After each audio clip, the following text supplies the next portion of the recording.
የመጀመሪያ ክላይንቴን ኦንላይን እንዴት እንዳገኘው ልንገራቸው ታሪኩን። በመጀመሪያ ሁልጊዜ ተቀጥሬ በምሰራበት ሰዓት ላይ ከጎን የምሰራቸው ስራዎች ነበሩ which is basically like social media management, graphics designing, editing ምናምን እንሰራ ነበር ለክላይንቶች ማለት ነው። ግን ክላይንቶችን ደግሞ ለመያዝ በመጀመሪያ እነሱ ይጠይቃቸዋል ከዚህ ፊት ከማን ጋር ሰርታችኋል፣ ስራችሁን እስቲ አሳዩ ማለት ይጀምራሉ። አንድ የዚህን ጊዜ ደግሞ እኔ ሄታማ አባቴ አምጥቼ ላሳያቸው አልችልም፣ ምክንያቱም ገና የመጀመሪያ ክላይንቴን እየፈለኩ ስለሆነ ማለት ነው። and ምን አደረኩ መሰላችሁ? ዛሬ I believe like 4 ዓመት ነው ነገር ይሆናል or 3 ከምናምን ነገር ብቻ ምናሽ እና ምን አደረኩ መሰላችሁ?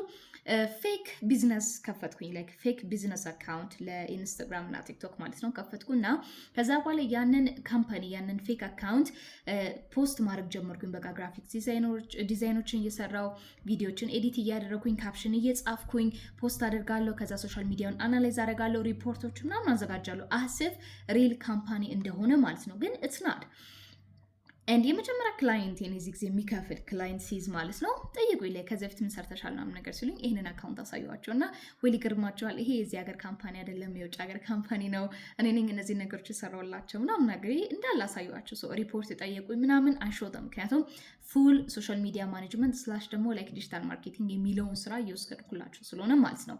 ኢትስ ናት ኦንሊ ላይክ ዲዛይን ሰርቶ ፖስት ማድረግ ኤዲት ማድረግ ብቻ አይደለም። and የዚህ ጊዜ አም ላይክ ኦኬ እሺ ምናምን ብለው then they became my first client ማለት ነው። ሶ ሞራል ኦፍ ዘ ስቶሪ ምንድን ነው?